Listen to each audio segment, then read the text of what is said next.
And here we are. I finished all the signs. These are the last of the signs that I'm going to put up. We've got 4 right here, and then we got 4 right there. So we got a total of 8 signs with some good propaganda on them. So here we are. It's the last day of the 100 Signs campaign. So the goal today is to find 8 good spots to put these signs and see if I can find a couple of stalls and bathrooms where I can put the rest of my literature as well, and my pamphlets, leaflets, and so on. So all in all, this campaign's been a lot of fun for me. But with that being said, let me go ahead and pack all these up in my car and let us get a rollin'. Well, I'll be damned. How did my sign get from my front yard all the way to the end of the road like this? That is interesting. That is an interesting development, because it was there last night, but some way, somehow, either someone must have took it and threw it, or a good gust of wind must have blown it away, which I don't really see as likely, considering how deep I had that jammed into the ground.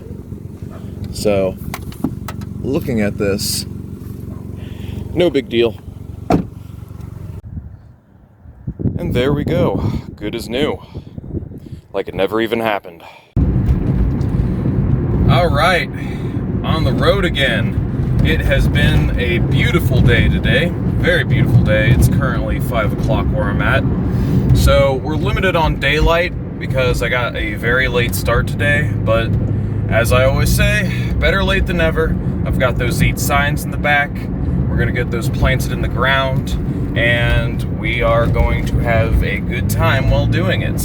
So I wanna give a special shout out to someone, and they're on Discord, and I'll be ready to name this person if they'd like me to, but there actually is somebody who went through with it. That's right, they posted 100 signs exactly. They found 100 poles, light posts, electrical poles, the backs of phone booths, just everywhere. This person literally put signs downtown everywhere where they lived. And to that, I tip my hat off to you, comrade. That takes a lot of time and energy, more than I was even willing to put into this project, because by the time I'm done with this, I'm gonna be real with you guys, I'm probably only gonna have, like, give or take about 30 or 40 signs. So I'm not even gonna reach 100. I'm probably gonna be about 30 to 40 tops by the time this is all said and done. I mean, between the literature I'm distributing and between all the signs I got back there. So, I mean, it's no big deal if you don't reach 100. I mean, even if you get into the ballpark of like 20 to 30, that's still really good, you know? The important thing is that we're getting this propaganda out there and we're getting her done, you know? But yeah, no, I definitely tip my hat off to that person. I also tip my hat off to the rest of you who've even participated in this campaign in the first place. You make me very proud to have you guys as my comrades. Very awesome of you guys to come together and do this. But anyways, I'm pulling into the gas station real quick. I'm gonna fuel the good old rice burner, and then we're gonna hit the road and we're gonna plant some signs. And it's back up, like it never even got taken down in the first place. No. Another one bites the dust. Hell yeah. Alright. So I actually know of a couple other places I can put signs up in this direction. That spot isn't really a new spot. In fact, I'm willing to bet someone probably took that sign down, or at the very least it got blasted away by the wind. So nevertheless, I know of another good spot where people usually get off the freeway, and I'm gonna go ahead and plant it right in front of there. So, yeah. Time for numero duo. Here we go. Another one. Healthcare is a right, and it's at this light. People will be stopping coming that way, stopping coming that way. Time to put my other sign. Another excellent spot. Lots of traffic comes down this road. Lots of it. Anyways, it's time for me to go back.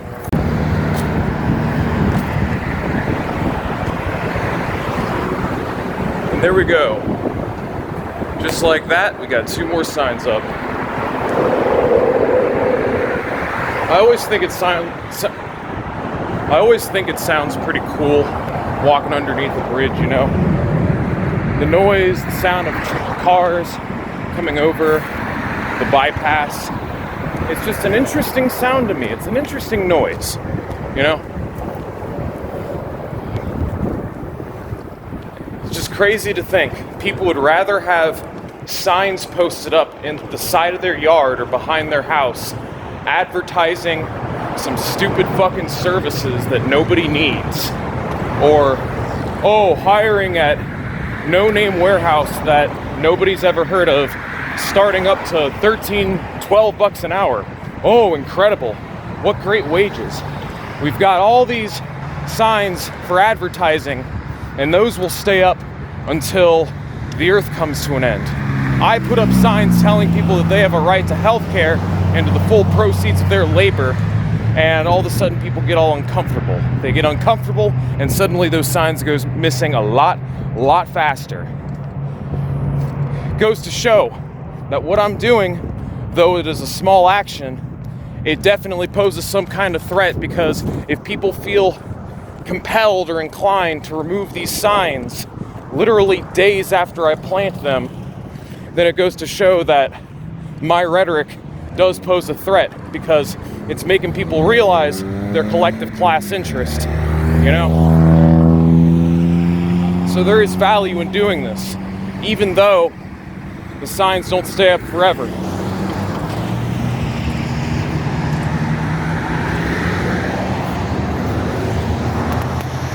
The point I'm trying to get at here is, if I didn't pose a threat to the establishment, and if I wasn't like a meaningful threat of some kind, then I wouldn't be such a small channel. I'd be a bigger channel than I am now. And on top of that, if I were actually useful, I'd be much bigger than I am now. I'd have advertising on my channel. I would have hundreds of thousands of subscribers.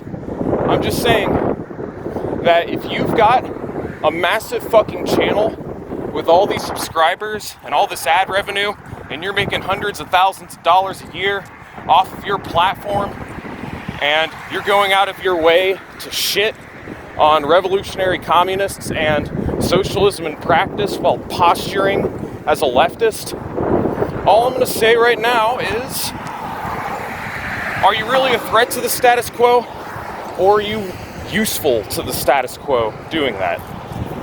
More on that in a moment. Okay, back to the rice burner. How about that? All right.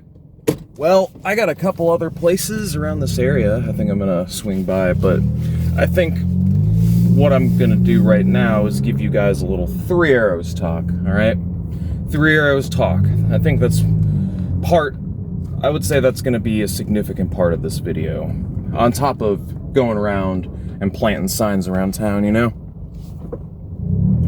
So let's talk a little bit about the Three Arrows. What are the Three Arrows? Well, for those of you who are uninitiated, it was basically an anti-fascist action phrase or symbol that was coined by the liberal government in Weimar Germany, I believe. I could be wrong about that, but I believe that's the origins of the Three Arrows, is from the Freikorps in Weimar Germany and the anti-fascist action. That's like where its origins come from, essentially. Well, what are the Three Arrows? They're the Three Arrows against communism, against fascism, and against the crown. It is a very liberal, very bourgeois-rooted slogan, all right? Well, we communists, too, are anti-fascist as well. However, we are not anti-communist. We are anti-fascist, and we have the Three Arrows of our own that we have, all right? We appropriated the Three Arrows symbol, and now the Three Arrows have been retooled and repurposed against a new enemy. We are still anti-fascist, but we are also anti-colonial and anti-rad liberal, all right? So the Three Arrows are now against the three biggest enemies of the left today: fascism, colonialism, and radical liberalism, all right? So I'm going to talk about what all three of those are. What is fascism? Well, I gave you guys a brief summary of what it was not too long ago. It's basically, fascism is basically as described by Dimitrov, as the most terroristic components and reactionary components of the ruling class in power. It is the outright terroristic rule of the most reactionary components of the ruling class. And historically, it's typically had a all-powerful dictator who took power in a coup or was installed by the present governments, and he has complete control over the executive branch of the government. So the fascist dictatorship rules through the direct control of the bureaucracy, as well as the secret police and the military. That is what the fascist government rules through, which means all the legal methods by which you could oppose the fascist government don't exist. They are not present. It's basically the outright dictatorship of the most reactionary components of the ruling class. It's basically a form of Bonapartism more than anything. It's a kind of far-right Bonapartism, but fascism, and the reason why fascism exists and still poses a threat to this day, is because they have significant numbers backing them. They have the middle class that typically acts as the populist base of support for a fascist uprising. Like clockwork, historically, it has been the middle class that have given the fascists the numbers that they need to do the things that they do. And why is this? Because the middle class is inherently reactionary. I'm not going to sit here and claim that just because you're a member of the middle class that inherently makes you reactionary. But what I will sit here and claim is that because you're a member of the middle class, there's going to be a propensity to lean towards reaction, all right? And why is that? The reason being why the middle class leans more towards reaction is because they are higher up on the totem pole than the proletariat.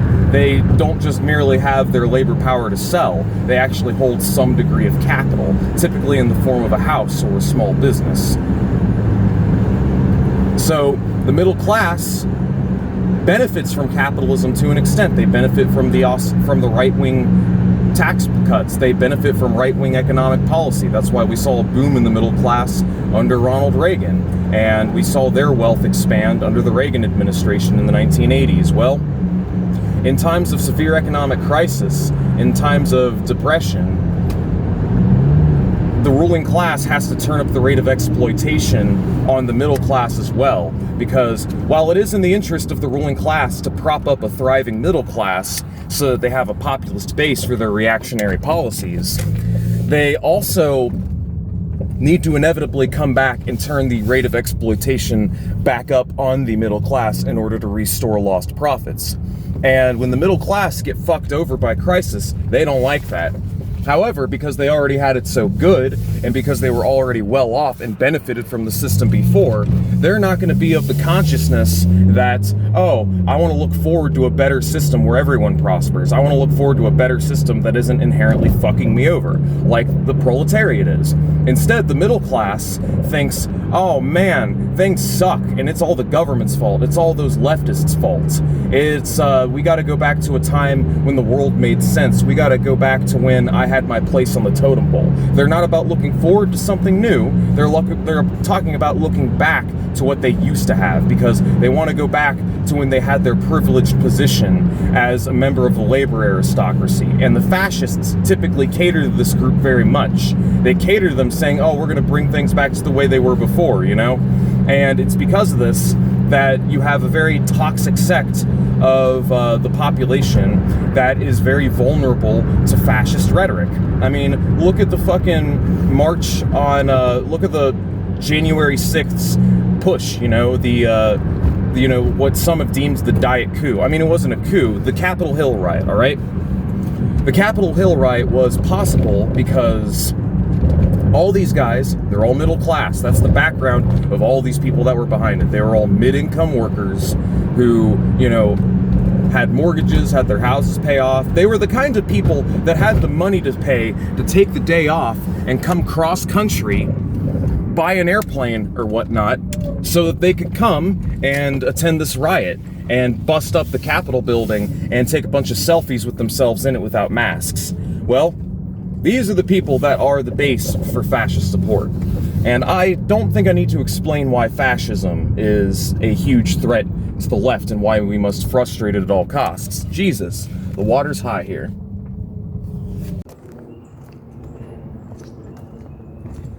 Here we are, one of my favorite parks.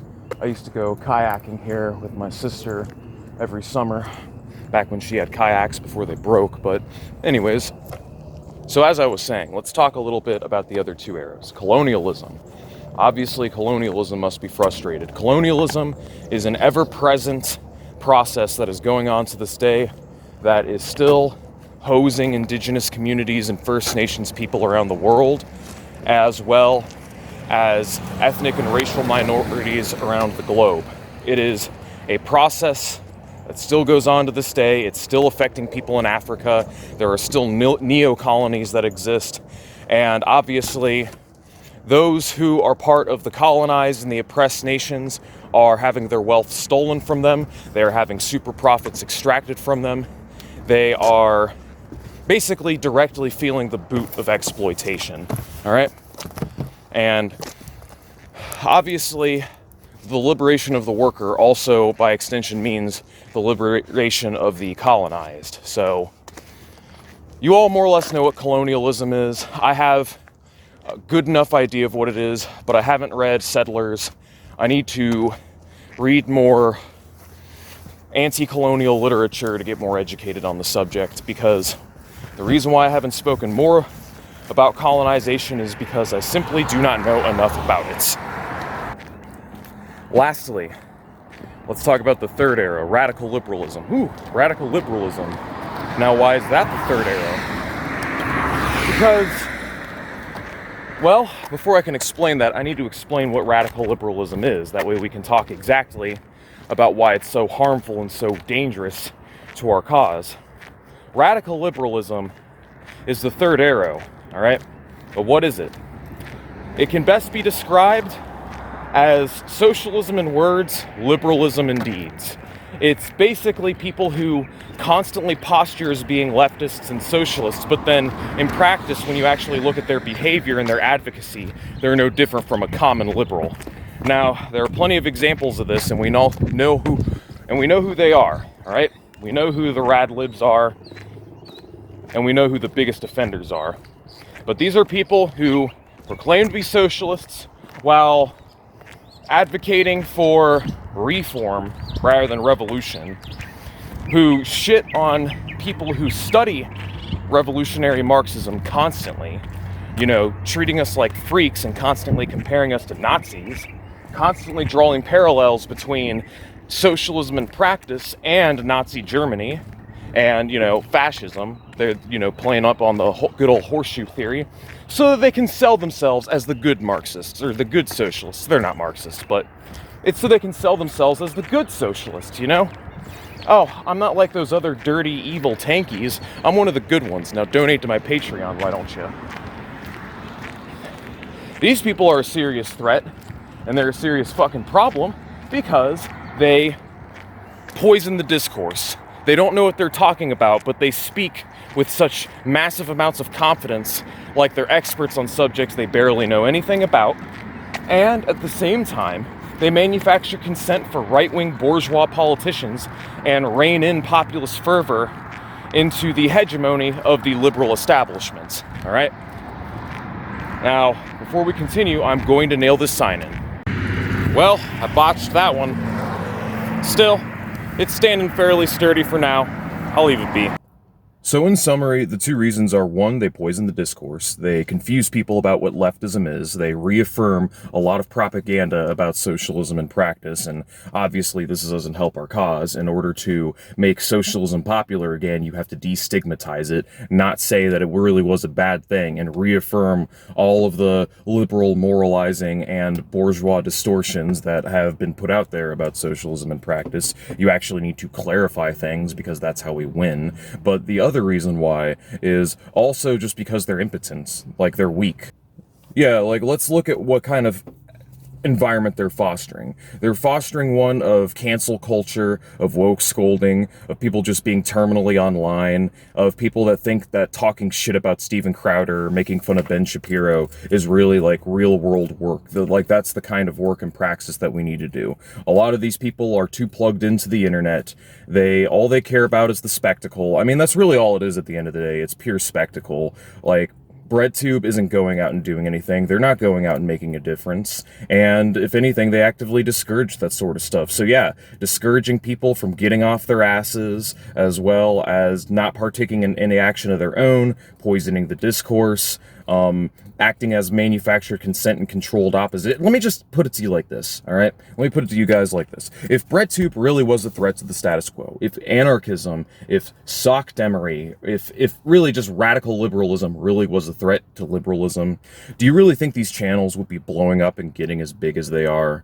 Like, would we really be getting channels like Contra or Vosh or, let's see, H-Bomber Guy, or any of these other really big channels with a shit ton of subscribers where they can afford to have advertising and Patreon, and these people are basically living like capitalists themselves, more or less. I mean, would these channels really exist or be propped up deliberately by the algorithm in the ways that they have? No, they wouldn't, because if these channels were really out there preaching the truth, then they'd be the same size as us, or they'd be a lot smaller than they are now. So in order for them to get big, they have to appeal to the lowest common denominator, and unfortunately that means reinforcing liberal hegemony, because that's where the backward masses are at. At the end of the day, these people are tailists and they're careerists that are only out there to make money for themselves, and we need to oppose them by demonstrating how we're different and showing that we actually are principled leftists, that we are principled socialists that are actually out there trying to make a difference.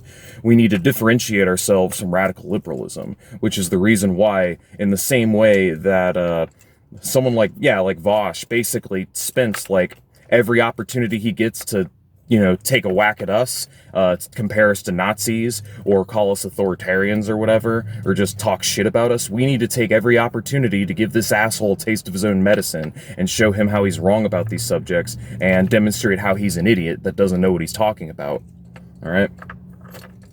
So yeah, those are the three arrows, the new three arrows that we within the BeardTube sphere, the RevTube sphere, the RiceTube sphere, so on, you know, this ecosystem of the internet, comprising me, Jason Unruh, Comrade Net, Nathan Steiner, the Peak Purple Girl, the Ewoks, and so on. That is the new three arrows, and this is the three arrows that we will be flaunting from now on and advertising from now on. The arrow against colonialism, the arrow against fascism, and the arrow against radical liberalism. And another one is up. So originally I had this sign that I was going to nail in, but as you can tell, I kind of botched it. So I'm going to have to bring that one home for salvage. Alright, so I've put up about 5 pieces of propaganda so far.